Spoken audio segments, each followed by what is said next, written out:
Hello बच्चों, स्वागत करता हूं आज के अपने वीडियो लेक्चर में। आज का जो टॉपिक है, चैप्टर है वैद्युत आवेश तथा क्षेत्र। ये 12th क्लास की फिजिक्स का जो पहली यूनिट है वो है आपकी स्थिर वैद्युतिकी। तो देखिए, वैद्युत आवेश तथा क्षेत्र में हम सबसे पहले जो टॉपिक कवर करने वाले हैं वो क्या क्या है वो आप देख लेंगे। टॉपिक है आज के, पहला टॉपिक करेंगे कवर हम वैद्युतिकी के कारण दैनिक जीवन में घटनाएं। दूसरा टॉपिक कवर करेंगे हम विद्युत आवेश का इतिहास। तीसरा टॉपिक कवर करेंगे हम वैद्युत आवेश के गुण। ठीक है, तो चलिए देखते हैं, स्टार्ट करेंगे। पहला जो टॉपिक हमने लिया, वैद्युति के कारण दैनिक जीवन में घटनाएं। इसका मतलब यह है कि हमारे दैनिक जीवन में, व्यवहार में वैद्युतिकी यानी इलेक्ट्रिसिटी के कारण कौन कौन सी घटनाएं होती हैं जो हम आमतौर पर देख सकते हैं। जैसे पहली घटना देखी होगी आपने, हमने ये बताया कि वस्त्रों अथवा स्वेटरों को अपने शरीर से उतारते हुए या पहनते हुए हमें चट चट की आवाज आती है। सर्दियों में जब हम उन्हीं वस्त्रों का यूज करते हैं, उन्हीं वस्त्र पहनते हैं, तो हमने देखा होगा कभी कभी ऐसा लगता है चट चट की आवाज आ रही हो, और कभी कभी तो ऐसा होता है कि चट चट की आवाज आने के साथ साथ हल्की चिंगारी सी भी निकलती है। तो याद रखना, ये जो चट चट की आवाज आती है ये कारण है स्थिर वैद्युतिकी यानी स्टैटिक इलेक्ट्रिसिटी का, और इसका जो मेन लॉजिक है वो है वैद्युत आवेश। ठीक, इससे आगे देखिए, कभी कभी क्या होगा, जैसे बस अचानक से चली या रुकी, तो सीट पर बैठा हुआ व्यक्ति अचानक से जब रपट जाता है, खिसक जाता है, और खिसकने के बाद होता क्या है, अगर वो लोहे की किसी छड़ को या लोहे की चीज को पकड़ता है तो उसे विद्युत का झटका लगता है। यह भी किसका कारण है? स्थिर वैद्युतिकी का। ठीक, तीसरा हमने ये बताया आकाश में बिजली का चमकना। आकाश में बिजली का चमकना। आकाश में बिजली क्यों चमकती है, कैसे चमकती है, वो ध्यान से सुनिए। आकाश में जो बिजली चमकती है, देखिए ध्यान, ऐसा तो है नहीं कि अर्थ से ऊपर एक तार जा रहा हो, ट्रांसफॉर्मर रखा हो, ऐसा तो है नहीं, फिर भी वहां पे बिजली बन जाती है। तो होता क्या है, देखिए बादलों में जब पानी भर जाता है तो वे जमकर कठोर हो जाते हैं, और जब आपस में रगड़ते हैं, वे आपस में फ्रिक्शन करते हैं, तो उससे स्थिर वैद्युतिकी वैद्युत आवेश उत्पन्न हो जाता है। ठीक, तो आकाश में बिजली का चमकना इस प्रकार होता है। नेक्स्ट जो है, हमने बताया बच्चों द्वारा स्केल को बालों से रगड़कर उससे हल्के हल्के टुकड़ों को ऊपर उठाना। देखिए, आपने सबने अपनी क्लास में भी देखा होगा, आपने भी किया होगा कि बच्चे क्या काम करते हैं, स्केल को सर से रगड़ते हैं, और रगड़ने के बाद कागज के छोटे छोटे टुकड़ों को, हल्के हल्के टुकड़ों को ऊपर उठाकर दिखाते हैं, ऐसे दिखाते हैं जैसे चुंबक ऊपर को खींच लेती है। ठीक, तो ये भी किसका कारण है बेटा? ये कारण है आपका स्थिर वैद्युतिकी यानी कि वैद्युत आवेश का। तो ये थी कुछ व्यवहार में घटनाएं जो कि निर्भर करती हैं स्थिर वैद्युतिकी पर। ठीक, चलिए इसके बाद हम क्या देखेंगे, हम समझेंगे वैद्युत आवेश का क्या इतिहास रहा। वैद्युत आवेश का क्या इतिहास रहा? देखिए, हमने वैद्युत आवेश का इतिहास इस वजह से लिया है, कोई भी टॉपिक हम फिजिक्स में पढ़ेंगे उसका हिस्ट्री बैकग्राउंड यानी कि पिछला इतिहास जरूर जानेंगे, उससे थोड़ी रुचि आती है, इंटरेस्ट आता पढ़ने में, वैज्ञानिकों के बारे में पढ़ने में। ठीक, तो सुनिए वैद्युत आवेश का इतिहास क्या था। देखिए, ऐसा कहा जाता है कि 2500 साल पहले, 600 ईस्वी में लगभग, 600 ईस्वी में लगभग एक दार्शनिक हुआ जिसका नाम था थेल्स। जिसका क्या नाम था? थेल्स। ठीक, थेल्स यूनान का वैज्ञानिक था। कहां का वैज्ञानिक था ये? यूनान, जिसको इंग्लिश में क्या बोलते हैं हम? ग्रीक बोलते हैं, जिसको इंग्लिश में बोलते हैं ग्रीक। ठीक, जिसको इंग्लिश में बोलते हैं ग्रीक। तो यूनान का ये दार्शनिक था। इस थेल्स ने क्या काम किया? एक अंबर नाम का एक पदार्थ लिया। अंबर, क्या लिया बेटा? अंबर नाम का एक पदार्थ लिया। ठीक, अंबर को कहा जाता है इंग्लिश में इलेक्ट्रॉन। अंबर को इंग्लिश में कहा जाता है इलेक्ट्रॉन। तो इस थेल्स ने अंबर नाम के पदार्थ को जब रेशम के कपड़े से रगड़ कर देखा, रेशम के कपड़े से रगड़ के देखा, इसने क्या काम किया, अंबर को रेशम से रगड़ा, रेशम से रगड़ा, तो हुआ ये अंबर में भी और रेशम में भी कुछ ऐसी शक्तियां आ गई कि वो हल्की हल्की वस्तुओं को, हल्की हल्की चीजों को अपनी ओर खींचने लगे, अंबर भी और रेशम भी। जब थेल्स ने ये बात देखी तो आश्चर्यचकित हो गया। जब थेल्स ने दूसरे वैज्ञानिकों से ये बात बताई तो कई सौ साल तक उन वैज्ञानिकों ने इसकी बात पे कोई इतना विशेष ध्यान नहीं दिया। ठीक, इसके बाद कई साल के बाद जर्मनी के एक वैज्ञानिक आए जिनका नाम था doctor Gilbert. Doctor Gilbert, doctor Gilbert क्या कहते हैं, डॉक्टर गिलबर्ट ने भी जो थेल्स ने प्रयोग किया था, डॉक्टर गिलबर्ट भी उसी प्रयोग को दोहराते हैं। और वे क्या काम करते हैं, कांच की छड़ को, गिलास रोड को, कांच की छड़ को बिल्ली की खाल से रगड़ के देखते हैं, कांच की छड़ को बिल्ली की खाल से रगड़ के देखते हैं। अब जब कांच की छड़ को बिल्ली की खाल से रगड़ा उन्होंने, तो हुआ ये, जैसे थेल्स के द्वारा अंबर और रेशम को रगड़े जाने पर इनमें हल्की हल्की चीजों को खींचने की शक्ति आ गई थी, इसी प्रकार बिल्ली की खाल में और कांच में चीजों, हल्की हल्की चीजों को अपनी ओर आकर्षित करने की क्षमता आ गई, अपनी ओर खींचने की शक्ति आ गई। अब हुआ क्या, कुछ साल पहले यही बात बता रहा था कौन, कौन बता रहा था, थेल्स। कुछ साल के बाद यही बात बताई डॉक्टर गिलबर्ट ने। डॉक्टर गिलबर्ट ने जो बात बताई थी कि क्या, कि बिल्ली की खाल और कांच में दोनों में ऐसी शक्तियां आ गई जिससे वह हल्की हल्की चीजों को अपनी ओर आकर्षित करने लगा। तो जब वैज्ञानिकों ने इसका निष्कर्ष निकाला अध्ययन करने के बाद, तो एक वैज्ञानिक उभर के आए जिनका नाम था बेंजामिन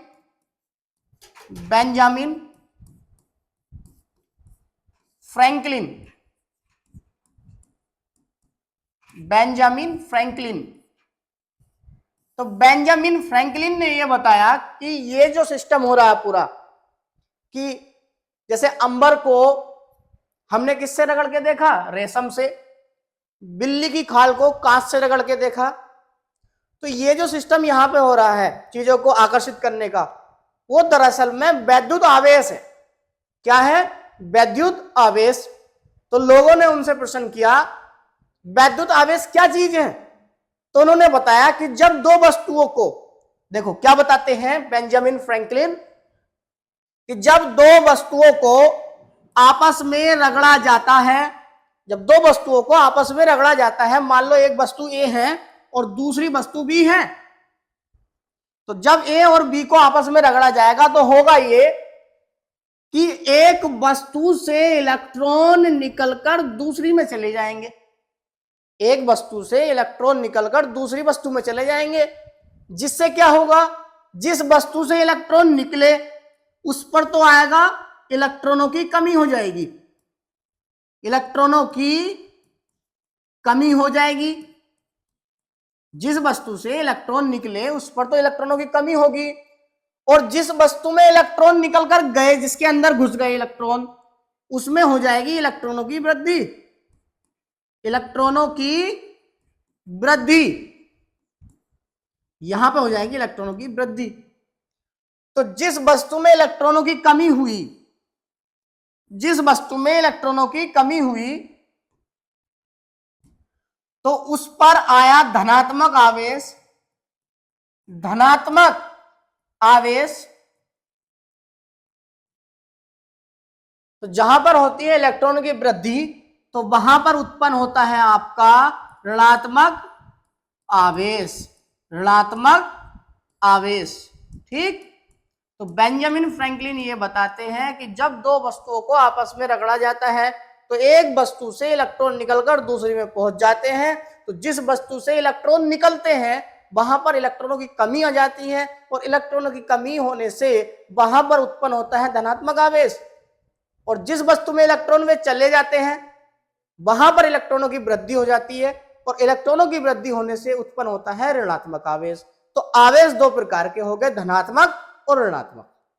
ठीक, चलिए समझते हैं वैद्युत आवेश की क्या परिभाषा है, जो कि आपको लिखना है बोर्ड एग्जाम में। तो देखिए बेटा, वैद्युत आवेश का इतिहास हमने पढ़ लिया है, अब पढ़ेंगे वैद्युत आवेश क्या है। तो सुनिए, वैद्युत आवेश किसी पदार्थ का आंतरिक गुण है। वैद्युत आवेश किसी पदार्थ का आंतरिक गुण है। अब आंतरिक गुण क्यों बेटा? आंतरिक गुण इसलिए क्योंकि ये जो आवेश उत्पन्न होता है वो इलेक्ट्रॉनों के स्थानांतरण से ही तो उत्पन्न हुआ। अरे या तो इलेक्ट्रॉन निकल के दूसरी में गए जिससे इलेक्ट्रॉन की कमी हुई या वृद्धि हुई है, तो इलेक्ट्रॉनों के कारण ही। इलेक्ट्रॉन कहाँ रहते हैं? अंदर की ओर, परमाणु के अंदर रहते हैं ना इलेक्ट्रॉन, या वस्तु के अंदर। तो ये कह देंगे विद्युत आवेश किसी वस्तु का आंतरिक गुण है जो इलेक्ट्रॉनों की कमी, जो कि अभी समझाया मैंने, इलेक्ट्रॉनों की कमी या वृद्धि से उत्पन्न होता है। इलेक्ट्रॉनों की कमी या वृद्धि से उत्पन्न होता है। तो वैद्युत आवेश की परिभाषा हो गई। वैद्युत आवेश किसी पदार्थ या वस्तु का आंतरिक गुण है जो इलेक्ट्रॉनों की कमी या वृद्धि से उत्पन्न होता है। ठीक, चलिए आगे समझते हैं हम वैद्युत आवेश के गुण। वैद्युत आवेश के क्या गुण हैं? याद रखना, ये जो गुण मैंने इसमें लिखे हैं और मैं गुण जो समझाने वाला हूं, ये बोर्ड एग्जाम में इनमें से एक ना एक विकल्प जरूर बनेगा, तो आपको ये याद रखने हैं। मैं एक एक करके समझा रहा हूं आपको, ध्यान सुनिए। वैद्युत आवेश के गुण, पहला जो गुण है वैद्युत आवेश का, फर्स्ट गुण जो है वो कहता है विद्युत आवेश को Q से प्रदर्शित करते हैं। विद्युत आवेश को किससे प्रदर्शित करते हैं? Q से। याद रखना, स्मॉल q बना लो या स्मॉल q के जगह कैपिटल Q बना लो, बात एक ही है। विद्युत आवेश को किससे प्रदर्शित करते हैं? स्मॉल q या कैपिटल Q से। ठीक, विद्युत आवेश का मात्रक कूलाम है। विद्युत आवेश का मात्रक क्या है? कूलाम या एम्पियर। एम्पियर, एम्पियर सेकंड है। विद्युत आवेश का मात्रक या तो कूलाम होगा या तो होगा विद्युत आवेश का मात्रक कूलाम। विद्युत आवेश का मात्रक या तो होगा कूलाम या होगा आपका ampere. Ampere second, ampere second. Ampere second कहां से आया? क्योंकि ये आपने पढ़ा होगा हाई स्कूल में, एक फॉर्मूला पढ़ा होगा। हाई स्कूल में क्या फॉर्मूला पढ़ा होगा? Q बराबर आई टी। आई क्या है? धारा, वैद्युत धारा, और आई का मात्रक होता है एम्पियर और समय का मात्रक है सेकंड। समय का मात्रक है सेकंड। तो एम्पियर सेकंड, आवेश का मात्रक जो हो गया एम्पियर सेकंड। तो याद रखना, दो मात्रक हो गए, कूलाम और दूसरा एम्पियर सेकंड। अच्छा, बीमा अगर पूछता आपसे, बीमीय सूत्र उसका, बीमा पूछता आवेश का, तो याद रखना आवेश की जो बीमा होगी यहीं से निकलेगी। अरे एम्पियर, आई का मात्रक एम्पियर और बीमा आई की होती है ए, और समय का मात्रक सेकंड और बीमा होती है टी। तो क्या हो गया? आवेश का जो बीमा हो गया वो हो गया एटी। तो हमने क्या पढ़ा पहले गुण में कि आवेश को Q से प्रदर्शित करते हैं, चाहे वो स्मॉल q हो चाहे वो कैपिटल Q हो। मात्रक कूलाम या दूसरा मात्रक है एम्पियर सेकंड, और बीमा क्या होती है बेटा इसकी? एटी। चलिए आगे सुनिए, दूसरा जो गुण है इसका, दूसरा वो है विद्युत आवेश दो प्रकार का होता है। हमने पढ़ा भी अभी, विद्युत आवेश को दो प्रकार से पढ़ा हमने। कब? एक धनात्मक आवेश पढ़ा, एक ऋणात्मक। और धनात्मक आवेश यह इलेक्ट्रॉनों की कमी द्वारा उत्पन्न होता है। ये इलेक्ट्रॉनों की कमी, अरे बेंजामिन फ्रैंकलिन ने बताया नहीं था कि जब एक वस्तु से इलेक्ट्रॉन निकलकर दूसरी वस्तु में चले जाते हैं तो जिससे इलेक्ट्रॉन निकलते हैं वहां पर कमी होती है और वहां पर क्या उत्पन्न होता? धनात्मक आवेश। और जिस वस्तु में इलेक्ट्रॉन जाते हैं वहां पर इलेक्ट्रॉनों की वृद्धि हो जाती है, अधिकता हो जाती है, उससे क्या होगा? उससे ऋणात्मक आवेश उत्पन्न होगा। तो सुनिए मेरी बात ध्यान से सभी बच्चे, धनात्मक आवेश यह इलेक्ट्रॉनों की कमी द्वारा उत्पन्न होता है और ऋणात्मक आवेश यह इलेक्ट्रॉनों की वृद्धि से उत्पन्न होता है। और याद रखना, धनात्मक आवेश को प्लस क्यू से प्रदर्शित करेंगे और ऋणात्मक आवेश को माइनस क्यू से प्रदर्शित करेंगे। ठीक, चलिए नेक्स्ट पॉइंट, सबसे छोटा विद्युत आवेश स्मॉल ई, सबसे छोटा, इसको तो याद रखना, हर जगह काम आने वाला ये चीज है। सबसे छोटा विद्युत आवेश स्मॉल ई होता है और स्मॉल ई का फिक्स मान याद रखेंगे आप। स्मॉल ई का फिक्स मान जो है वो है 1.6 गुणा 10 की घात माइनस के 19 कूलाम। इतना E बराबर 1.6 गुणा 10 की घात माइनस के 19 कूलाम, ये होता है E का मान। और ये मान किसने दिया था?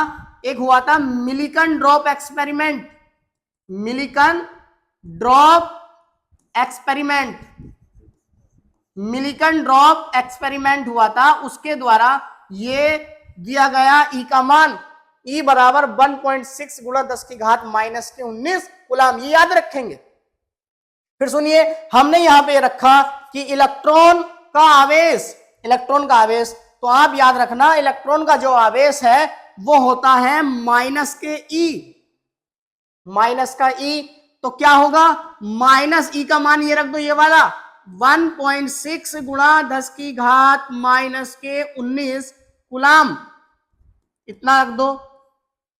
प्रोटॉन का जो आवेश होगा वो होगा आपका कितना, प्रोटॉन का आवेश प्लस का E, तो इसका मान होगा प्लस का 1.6 गुणा 10 की घात माइनस के 19 कूलाम, 19 कूलाम। अल्फा कण का आवेश, अल्फा कण का जो आवेश होगा वो होगा प्लस का 2E, और इसको कैसा करेंगे, प्लस 2 गुणा E का मान, E का मान ये है 1.6 गुणा 10 की घात माइनस के 19, तो कितना हो जाएगा, देखो 16 दूनी 32 प्लस का 3.2 गुणा 10 की घात माइनस के 19 कूलाम, सही है। तो हमने ये देखा कि इलेक्ट्रॉन का आवेश और प्रोटॉन का आवेश आपस में बराबर तो है, लेकिन एक दूसरे के विपरीत चिन्ह में है, इलेक्ट्रॉन के साथ माइनस का और प्रोटॉन के साथ प्लस का। अल्फा कण का प्लस 2E के बराबर होता। ये आप तीनों आवेश को याद रखना, इंपॉर्टेंट है न्यूमेरिकल करते हुए। चलिए अगला गुण पढ़ते हैं हम इसका। सजातीय आवेश एक दूसरे को प्रतिकर्षित करते हैं। अब सजातीय किसको बोलते हैं? सजातीय बोलते हैं जो एक जैसे हो, एक जैसे चिन्ह के हो, जैसे प्लस क्यू और दूसरा आवेश भी है प्लस क्यू, माइनस क्यू और दूसरा आवेश भी है माइनस क्यू, इनके बीच में प्रतिकर्षण बल लगता है। कौन सा बल लगता है? प्रतिकर्षण, प्रतिकर्षण बल लगता है इनके बीच में, प्रतिकर्षण बल। एक बात ध्यान सुनिए, प्रतिकर्षण का मतलब है एक दूसरे को दूर भगा लेना, एक दूसरे को दूर भगाना। प्लस का आवेश दूसरे प्लस के पास नहीं जा सकता, इनके बीच में प्रतिकर्षण, यानी कि दूर भगा देंगे एक दूसरे को। माइनस का आवेश दूसरे माइनस आवेश के साथ नहीं जा सकता, एक दूसरे पर क्या लगेंगे? प्रतिकर्षण बल लगेंगे, यानी कि एक दूसरे को दूर भगा देंगे। आगे पढ़ेंगे विजातीय आवेश। विजातीय आवेश, विजातीय आवेश का मतलब है उल्टे आवेश, एक दूसरे के विपरीत चिन्हों के, यानी कि अगर एक प्लस का है तो दूसरा है माइनस का, एक माइनस का है तो दूसरा प्लस का। ये क्या काम करेंगे? एक दूसरे को चिपका लेंगे, जैसे ही एक दूसरे के पास आएंगे तुरंत चिपक जाएंगे, तो इसको बोलेंगे आकर्षित करना। तो इनके बीच में लगेगा आकर्षण बल, आकर्षण बल, इनके बीच में लगना है आकर्षण बल। तो जब सजातीय यानी समान चिन्हों के एक दूसरे के पास आने की कोशिश करते हैं तो इनके बीच में लगता है प्रतिकर्षण, और प्रतिकर्षण का मतलब है दूर भगाना, एक दूसरे को दूर भगा देते हैं। जब विजातीय आवेश यानी कि विपरीत चिन्हों वाले एक दूसरे के पास आते हैं तो चिपक जाते हैं, तो इसका मतलब हुआ उनके बीच में लगता है आकर्षण। तो क्या बल लगेगा? आकर्षित करेंगे एक दूसरे को, तो कह देंगे आकर्षण बल। ठीक, देखिए आगे टॉपिक क्या है। अगला गुण है, अगला गुण कौन से नंबर का है? देखो 4 नंबर का ये हो गया, 5th नंबर का आप पढ़ेंगे। देखो कितना इंपॉर्टेंट गुण है, लिख कर रख लो, बोर्ड एग्जाम में विकल्प में रखा हुआ मिलेगा। कितना इंपॉर्टेंट गुण है, गुण ये है, यदि विद्युत आवेश स्थिर अवस्था में हो, किस अवस्था में हो, स्थिर अवस्था में, यदि विद्युत आवेश स्थिर अवस्था में हो, स्थिर, ये इंपॉर्टेंट है यहां पे वर्ड, स्थिर अवस्था में हो, तो वह केवल विद्युत क्षेत्र उत्पन्न करता है, केवल विद्युत क्षेत्र, केवल विद्युत क्षेत्र उत्पन्न करता है। स्थिर अवस्था का मतलब है कि आवेश गति नहीं कर रहा, रुका हुआ है स्थिर अवस्था में, ठीक, तो केवल क्या उत्पन्न करेगा, विद्युत क्षेत्र। लेकिन याद रखना, जब आवेश गति करता है, जब आवेश गति करता है, तो वह विद्युत आवेश जब गतिमान अवस्था में होता है, तो वह विद्युत क्षेत्र के साथ साथ चुंबकीय क्षेत्र भी उत्पन्न करेगा, तो वह विद्युत क्षेत्र के साथ साथ चुंबकीय क्षेत्र भी उत्पन्न करेगा। याद रखना इस बात को। आवेश अगर स्थिर अवस्था में, रुका हुआ है आवेश, स्टैटिक कंडीशन में है, तो केवल विद्युत क्षेत्र उत्पन्न करेगा, और जब आवेश गति की अवस्था में होगा, गतिमान होगा, तो विद्युत क्षेत्र के साथ साथ चुंबकीय क्षेत्र भी बनाएगा। याद रखना ये बात, ठीक। अगला पॉइंट है 6 नंबर का, किसी वस्तु का विद्युत आवेश संरक्षित रहता है या नियत रहता है। इसका मतलब समझो, इसका मतलब क्या है संरक्षित रहने का या नियत रहने का मतलब क्या है। देखिए मान लीजिए मेरे पास एक ये गोला है, इस गोले के अंदर मैंने कहा मेरे पास +2 कूलाम आवेश है, +3 कूलाम आवेश है, -4 कूलाम आवेश है।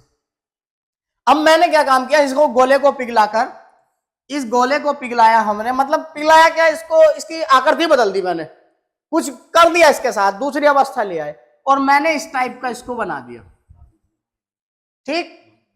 और मैंने कहा यहां पर मुझ पर 2 कूलाम आवेश है, -1 कूलाम आवेश है, प्लस का Q आवेश है, और हमसे कह दिया कि Q का मान ज्ञात कीजिए, Q का मान ज्ञात कीजिए। तो हम कौन सा गुण लगाएंगे यहां पे, आवेश का संरक्षण सिद्धांत, या नियत कैसा रहता है वो। तो सुनिए, पहले इस आवेश को जोड़ो, कितना, यहां पे कितना आवेश है, देखो इधर इस गोले में कितना आवेश है, +2, फिर +3, -4, ये बराबर होगा इस वाले के, ये बराबर होगा, क्यों, नियत है ना, संरक्षित है ना, आवेश तो पूरा का पूरा नियत रह गया ना, यहाँ पर जितना आवेश यहाँ पर कुल, उतना ही आवेश यहाँ पर कुल, ठीक। तो देखिए ध्यान से, 2 आ गया प्लस का, माइनस का 1 आ गया, प्लस का Q आ गया। अब सुनिए, 2 और 3 5, 2 और 3 5, और 5 में 4 गए, 1 बचा, बराबर 2 में से 1 गए, 1 बचा, प्लस का Q, प्लस का Q, सही है। तो देखिए 1 - 1 बराबर Q, यानी Q का मान कितना आएगा बेटा, 0 आएगा। इस प्रकार से हम ये न्यूमेरिकल आंकिक प्रश्न बना सकते हैं कि आवेश संरक्षित रहता है या नियत रहता है, ठीक। समझ में आया आपकी सबकी। चलिए आगे सुनिए, आगे का जो गुण है, कौन से नंबर का गुण है, वह है आपका 7 नंबर का। तो सुनिए, 7 नंबर का गुण यह है, विद्युत आवेश एक अदिश राशि है। विद्युत एक आवेश एक अदिश राशि है, सदिश नहीं है, ये अदिश राशि है। इसमें दिशा का कोई महत्व नहीं होता, दिशा नहीं ली जाती इसमें, केवल परिमाण की आवश्यकता होती है, ठीक। जो बीज गणितीय योग नियम का पालन करती है। बीज गणितीय योग नियम का पालन का मतलब है, मान लो किसी गोले के अंदर एक आवेश प्लस का Q1 है, एक प्लस का Q2 है, माइनस के Q3 है, माइनस के Q4 है, और हमसे कहा गया इसका योग बताइए। तो हम क्या करेंगे, बीज गणितीय योग करेंगे इसका, यानी कि Q टोटल बराबर, जैसे बीज गणितीय योग का मतलब जिस चिन्ह का है वैसे ही रख दो साथ, ऐसे ही, कितना, प्लस का Q1, प्लस का Q2, माइनस का Q3 और माइनस का Q4, ये हो गया बीजगणितीय योग, ठीक। याद रखना, अदिश राशियों का बीजगणितीय योग होता है, और सदिश राशियों का क्या होता है, सदिश योग होता है। तो यहाँ पे आवेश को कैसे जोड़ेंगे हम? बीजगणितीय योग के अनुसार जोड़ेंगे। ठीक, इसके बाद का जो पॉइंट है वो है आपका विद्युत आवेश पर वेग का कोई प्रभाव नहीं पड़ता है। बिल्कुल सही बात, विद्युत आवेश पर वेग का कोई प्रभाव नहीं पड़ता है। यानी कि विद्युत आवेश कितने ही वेग से गति करने लगे उसके आवेश पर कोई प्रभाव नहीं पड़ेगा। मान लीजिए हमसे कहा कि कोई आवेश 11.2 किलोमीटर पर सेकंड के वेग से चलने लगा, तो ध्यान रखना इसके आवेश पर कोई प्रभाव नहीं पड़ेगा, याद रखना। क्लियर? तो ये था बेटा विद्युत आवेश से जुड़े हुए तथ्य। पहले हमने समझा, क्या समझा? पहले हमने देखा कि विद्युत आवेश यानी कि स्थिर वैद्युतिकी के कारण जो व्यवहार में हमारी घटनाएं हो रही हैं वो क्या क्या है। ठीक, दूसरे नंबर पे हमने समझा विद्युत आवेश का क्या इतिहास रहा, जैसे थेल्स था, फिर वैज्ञानिकों डॉक्टर गिलबर्ट आए, फिर बेंजामिन फ्रैंकलिन आए, ये इतिहासकार हैं इसके। ठीक, उसके बाद हमने क्या समझा? विद्युत आवेश की परिभाषा जानी। उसके बाद हमने समझे विद्युत आवेश के गुण। तो याद रखना ये चीजें हैं, ये स्टार्टिंग क्लास है आपकी 12th क्लास के फिजिक्स की। स्थिर वैद्युतिकी जो इकाई है उसका पहला चैप्टर है वैद्युत आवेश तथा क्षेत्र। ठीक, तो चलिए ध्यान से सुनिए अब मेरी बात। देखिए अब करना क्या है आपको, अगर आपको हमारी क्लास लगातार देखनी है और आप चाहते हैं हमें 12th क्लास की फिजिक्स अच्छे तरीके से बिल्कुल बोर्ड एग्जाम के पर्पज से पढ़नी है, एज ए ट्यूशन क्लास पढ़नी है हमें, तो आपको एक काम करना पड़ेगा। काम ये करना पड़ेगा, प्ले स्टोर पर जाकर एक ऐप सर्च करना पड़ेगा आपको स्टेबल क्लास के नाम से। स्टेबल क्लास के नाम से आप ऐप सर्च करोगे तो वहां पे मिलेगा आपको एक कोर्स। उस कोर्स के अंदर फिजिक्स की class, chemistry class, biology class, Hindi class और इंग्लिश की क्लास मिलेगी आपको। ठीक, तो करिए ये काम कि स्टेबल क्लास नाम का ये ऐप है हमारा, इसको डाउनलोड कीजिए और जुड़े रहिए यूट्यूब चैनल से भी। यूट्यूब चैनल पे भी वीडियो देखिए, हमारी वीडियो को लाइक करिए, शेयर करिए और चैनल को सब्सक्राइब जरूर करिए।